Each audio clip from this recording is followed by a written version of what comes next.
Hello guys, bali sa video na ito na po yung ating part 2. Dito na tayo magpabind ng ating Node MCU papunta sa ating Microtech. Ito na po, na ready ko na po lahat. Una po natin gawin, na download ko na po yung mga requirements natin dito po. Bali i-save ko na ito sa Google Drive at saka share po yan sa inyo. Ilalagay ko na lang yung link niyan sa ilalim ng video na ito dun sa YouTube page. Okay guys, proceed na po tayo. Bali po ang aking custom board, ano na po yung ating ESP32, naka-mount na po, at saka yung LAN module. Ayan po. Okay. Plug na natin yung micro USB. Connected po ito sa PC. Okay, plug natin. Ayan po. Meron din pong ESP32 na type C. Pwede rin yun. Dahil LAN base, ayan, hindi pa naka-plug yung power, yung USB lang muna. LAN base po ito. Okay, punta tayo sa LAN base na folder. Tapos ESP32. Then click, open natin. Ayan ang start plus.bat. Ayan po, lumabas po yung sa ilalim ng COM1. Yan po yung ating ita-type dito. Tapos dapat naka-caps lock. Ayan po, COM4. Yan pong sa ilalim. Iba-iba po kasi yan. Minsan COM3 pataas. Meron din sa akin kasi COM4. Okay, enter natin. Ayan po, nagko-connecting na siya. Tapos po, dapat meron ditong switch na maliit. Mayroon pangalan na boot. Long press nyo lang po ng 2 seconds. Ayan po. Tapos bitawan mo na 2 to 3 seconds. Okay. Hintayin lang po natin muna na matapos yung paglo-loading. Dito po, mayroon ditong pangalan na map. Pwede nyo ring kapihin ito or tandaan nyo lang kung for reference na po ito para malaman nyo na ito yung dapat na map ang papasok pag natapos nating i-flash dito sa ating Microtech. Ganito po mag-copy, i-drag nyo lang po, dapat nakakulay po dito. Tapos bitawan, right click, tapos dito po gawa tayo ng new text document. Ayan po. Tapos dito naman i-paste. Ayan na po siya. Yan po yung map ng Node MCU. Ayan po, Node MCU. Lagay lang muna natin. For reference na po, para pwede rin hindi niyo gawin, pero habang naglo-loading madali naman kopyahin eh.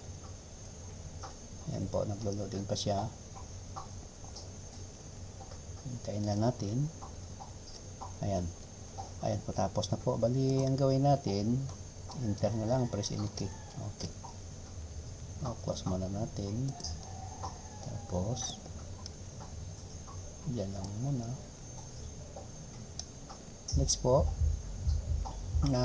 hugutin na po natin yung USB dito na mini. Ayan po. Okay guys, ipa-plug na po natin itong ating LAN. Galing yan sa Half-Light, yung sa Ether 3, yung EP number 3. Ayan po, plug muna natin. Tapos ready na natin, i-open muna natin yung Winbox para makita natin kung talagang pumasok yon. Okay, ayan po. Punta tayo sa IP DHCP. Ayan po, bantayan natin dito.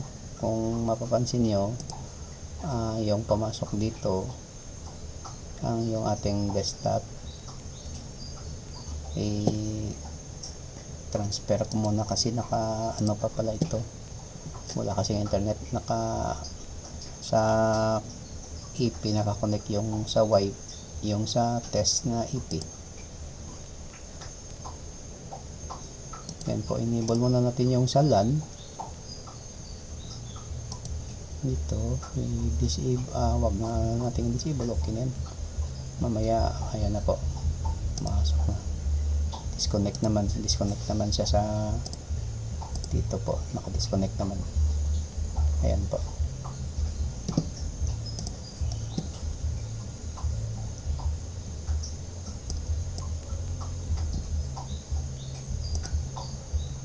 Ito po, okay. Ito yung sa desktop, ito siguro yung sa cellphone ko. Tapos ito yung sa ROG. Mag-recon. Kita natin. Cancel muna.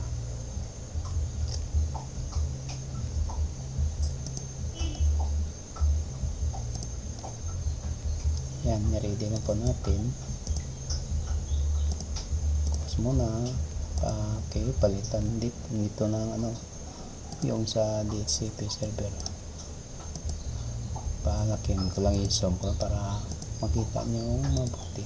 Yan po, malaki na po yan. Okay, open din natin yung sa lab.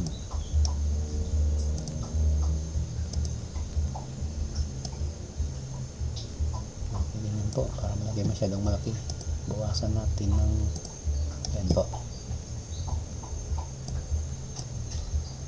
Okay, tingnan nyo, bali meron dyan tatlo.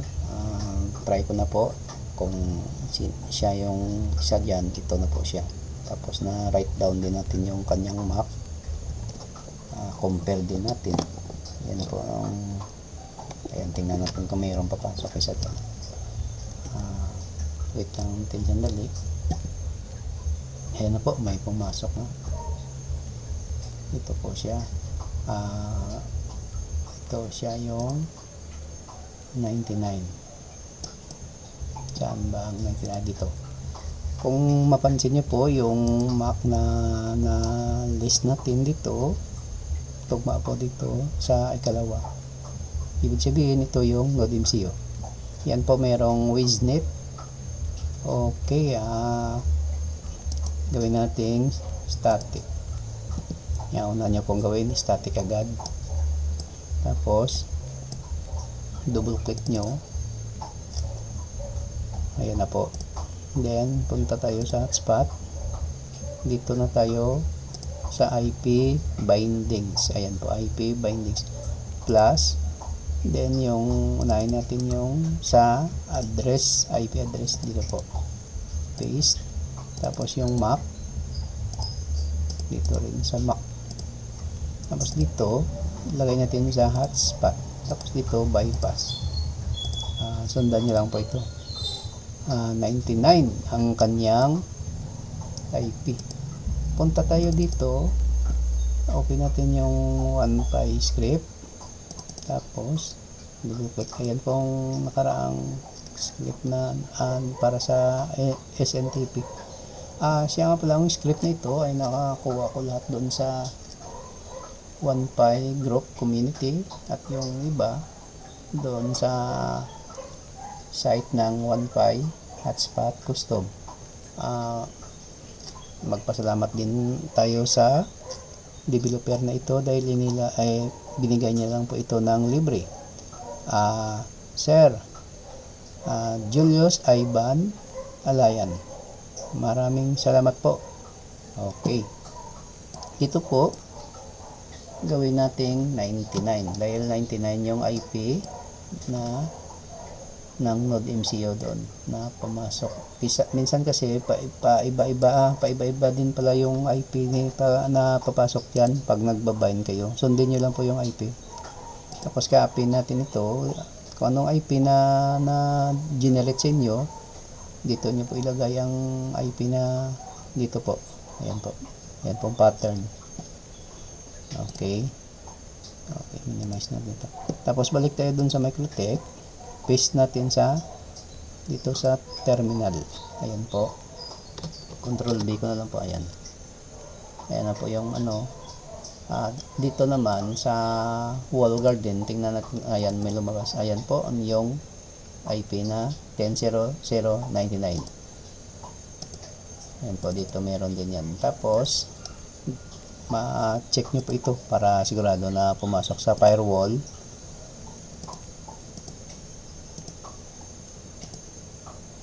Dito nga di pa pumasok. Check lang natin uli, baka mayroon tayong kulang.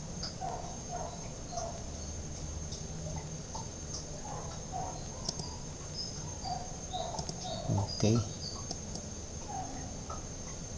1099.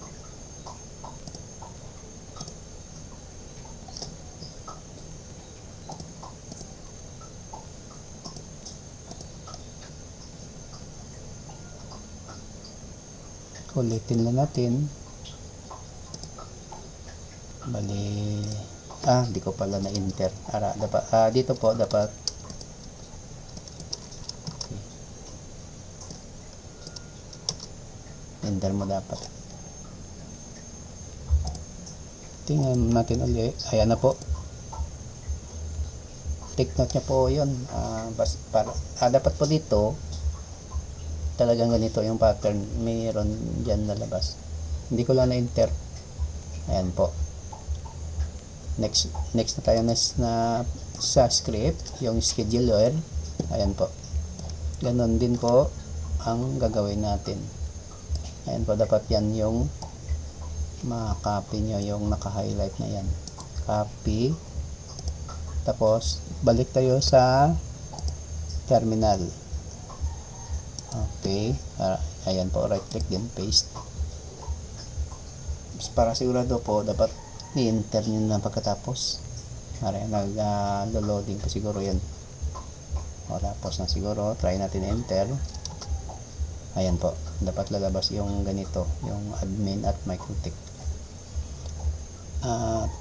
Ito po, check natin sa system, dito yan sa may script. Ayan po, monthly income.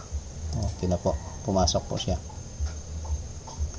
Try muna natin silipin dito sa scheduler. Ayan, meron din po. Meron din sa scheduler at sa script. Dalawa pala yung kanyang ayan po, nakita nyo na po. Okay, proceed na tayo sa next na script na ilalagay natin dyan. Ayan po yung on login. Bali dito po, i-drag nyo lang po. Ayan hanggang sa dito po, hanggang dito lang. Sa ilalim po niyan yung on logout. Copy. Tapos hindi po ito sa terminal ilalagay, dito po natin yan ilagay sa IP hotspot. Tapos user profiles dito po. Pagkatapos niyan, double click ito. Ito po yung ginawa natin, yung 5M5M. Ayan po, tatlo po yan. Yung pinakadulo, script. Pwede dito na ilagay, paste. Ayan po. Tapos, apply lang. Ayan po. Dito sa ilalim, yung on logout. Balik tayo doon. Then, copy natin ito. Yung sa on logout dito po, hanggang dyan lang. Copy. Tapos, balik. Paste. Ayan po. Then, apply. Next na tayo. Yung run out script naman. Dito po, meron dito sa number 1 na sabi niya, add a script to the end of on logout in user profile. User profile. Ayan po. Ito po yung tinutukoy na script. Copy natin at ilagay sa on logout dito po. Yan, enter mo muna para ayan po, take note nyo po yan. Tapos apply. Okay na, pasado na yung sa on on login at on logout script. Dito naman tayo sa ito na kasama po ito sa brownout script. Ito yung sabi daw system scheduler, diyan may lagay. Ayan. Hanggang dito pala, hanggang dito lang. Ayan po, copy. Yung next, anti-tethering, next video lang po yan para hindi masyadong malaki. Okay, ang sabi doon ilagay sa new terminal. Dito po Control V, ayan po, or right click and paste. Ayan po, i-wait lang natin. Ayan, dapat po enter nyo talaga. Mayroon din instance na kahit hindi man enter from dito, enter na natin para sigurado. Ayan po, isa pa. Ayan, ayan na. Check natin na yung kung pumasok sa check lang dito po si script at scheduler na scheduler. Ayan na po yung sa uptime, yung mag brownout po, nagsisi po ito. Nasubukan ko na rin ganitong mga script. Okay po.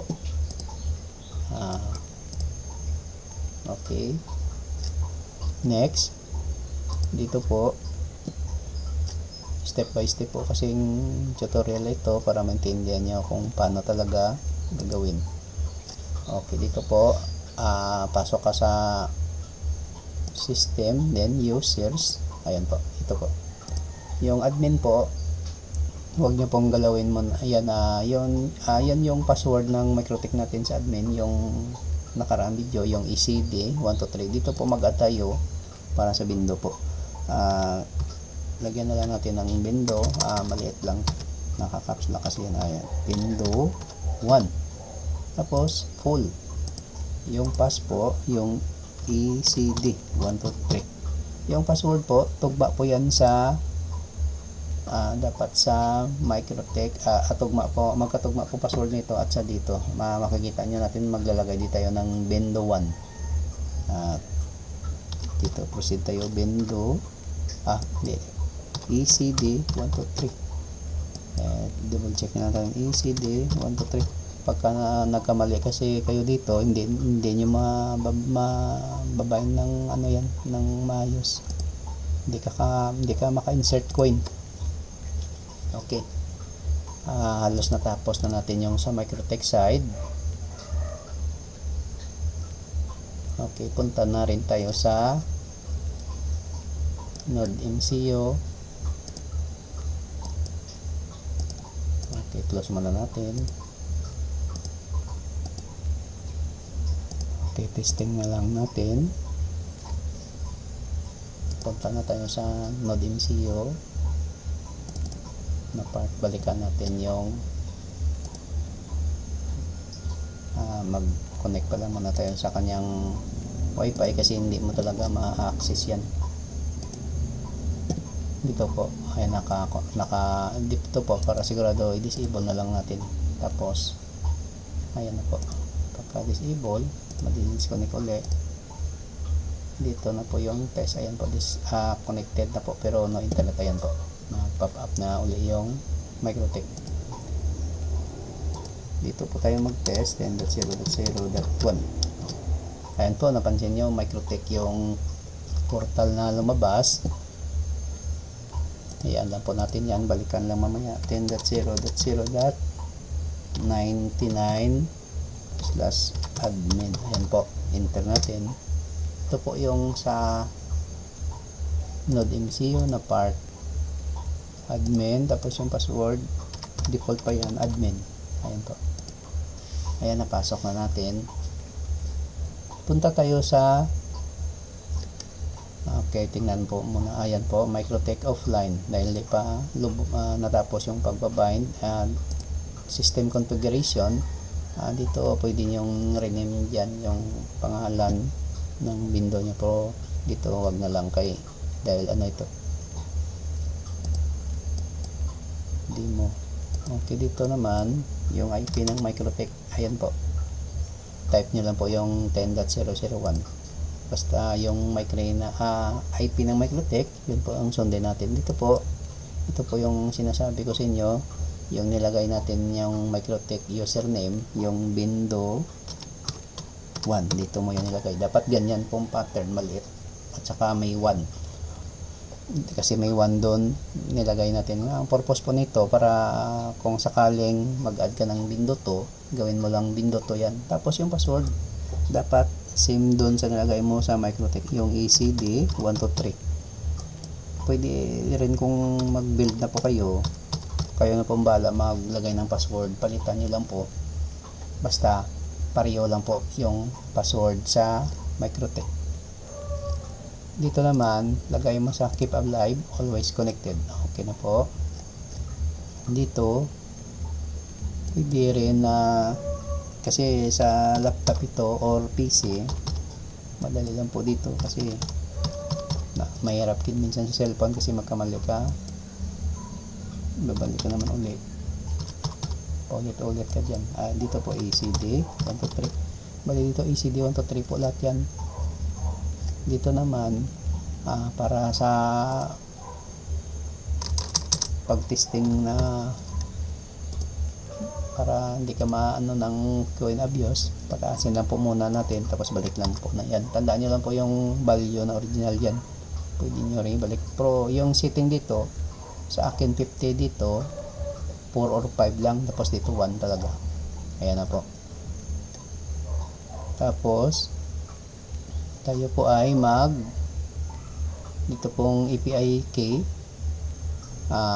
para po pang ano ito, arayain po, use for remote API. Pero may dapat po mag-generate dito, tayo agad kayo. Ayan po.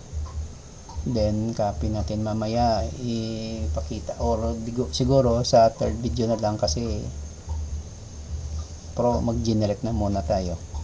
Okay. Tapos dito naman, dito mag-auto restart yan. Lagay natin ng 1 hour, yung 16 minute. Tapos save. Yan na po, magre-reboot po yan. Okay mo lang.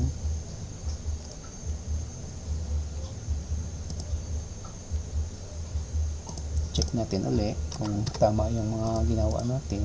ECD 123. Makalagin ka agad yan. Ayan, tama po. Bali, tingnan natin kung ayan na, online na. Pero dito palitan muna natin yung kanyang dito sa files. Dito po na dito po kasi yung yung default ng Microtech. Delete na lang natin. Punta tayo ulit doon sa dito po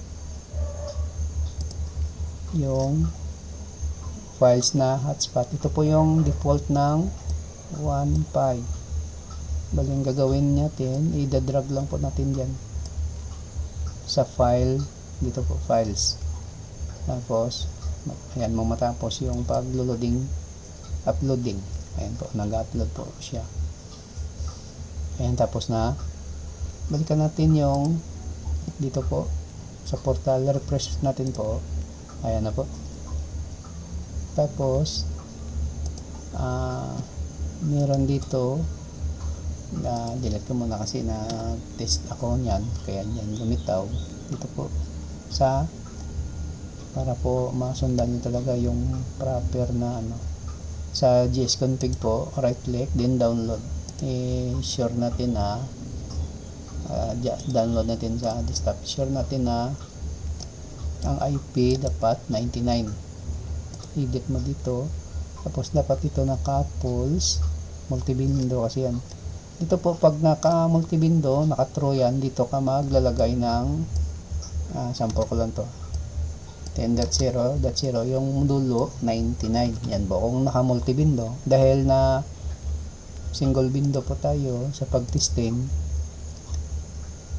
dito na tayo ayan po, dito tayo mag-replace. Ayan po, naka 250. Tingnan natin na kung ayan po, hindi siya magko-connect. Ang gagawin na, refresh na lang natin dyan, tapos balikan natin yon. Ito po yung IP sa dito po, tandaan nyo po yung variable window IP address 10.0.0 dapat 99 kasi 99 yung sa atin. Tapos save, na-save na po. Ang gagawin niyo na lang po yung config.js, dito niyo po i-drag yan, tapos bitawan. Ayan na po. Balikan natin uli, tapos test natin, refresh mo na bago mo yan gawin, refresh mo talaga yan. Insert. Ayan na po, connected na, nakabay na po ng successful. Magte-test tayo para malaman natin kung talagang gumagana yung mga script na inilagay natin. Punta muna tayo dito sa promo rates, gawin muna natin itong dito po sa piso lang, yung piso gawin na muna natin 1 minute. Ayan po, 1 minute lang. Tapos dapat po isi-save agad para mag-effect yung ginawa mo. Ayan, okay, refresh muna natin uli, try natin tingnan sa promo rates. Ayan po, pero dito 10 minute pa, okay lang yan kasi 1 minute naman yung ano.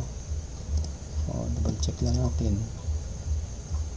1 minute. Ayan po yung validity, 20 pa rin for testing lang po ito. Okay, wala pa palang coin slot. Kuha muna ako ito po, yung coin slot. Matagal ng coin slot, may kalumaan na. Dito po yung coin slot, i-plug lang natin. Tapos yung GST, ayan po, plug na.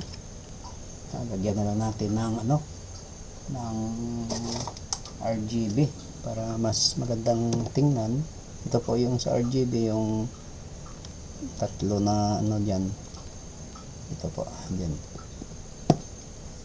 Dito sa yung sa night light, next video na lang yan uli sa part 3. Okay, testing natin uli. Ayan, umilaw kasi pwede nyo ring may jumper dito. Pag nilipat nyo yan, ano yung ilaw na yan, parang paikot-ikot. Testing natin sa piso. Ayan, maghulog pa tayo. Ayan po, naka-power cut po kasi yan. Ayan, na-off siya. Insert.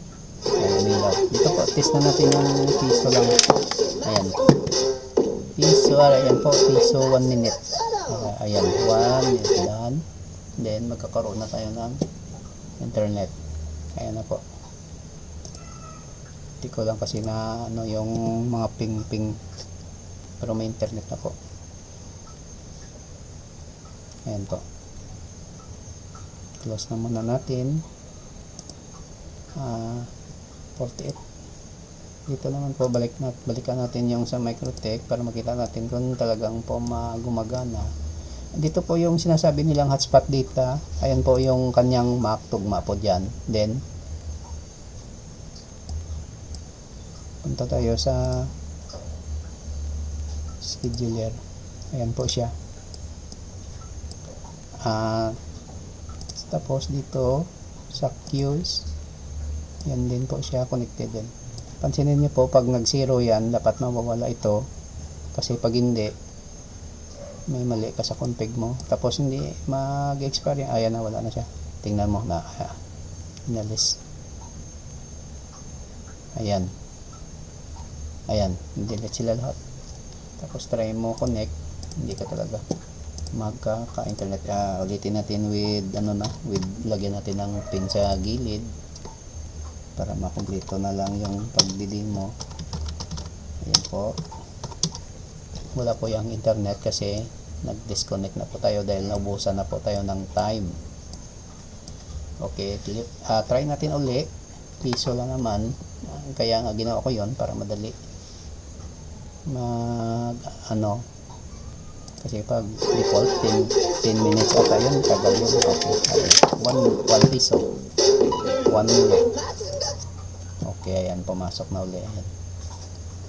Ayan, pumasok na rin sa hotspot data. Ayan pong sinasabi nila, pag marami pong sample, 5 po sila, 5 Mac din dito yung papasok. Okay, i-ready ulit natin system. scheduler, ayan po. Tapos yung isa, yung sa queues, ayan po. Tingnan nyo mabuti. Tapos yung ping, pang ready ko na, ayan po. Pag na-disconnect, ma-disconnect din yan. Dito po, ayan po, malapit na po, nasa, ayun na, magti 10 seconds na. Tingnan nyo pong tatlong ito. Ibig sabihin, mag-disconnect talaga yan. Ayan. Wait lang natin sandali. Ayan na po. Unreachable na po yan. Ayan. Ayan, na-disconnect na. Try ko connect. Hindi ka na maka-connect yan. Yung napindot ko yung member login. Okay. Ayan. Ayan. Unreachable na po siya. Okay. Okay guys. Salamat po sa panood ninyo. Sana matutunan nyo po itong ating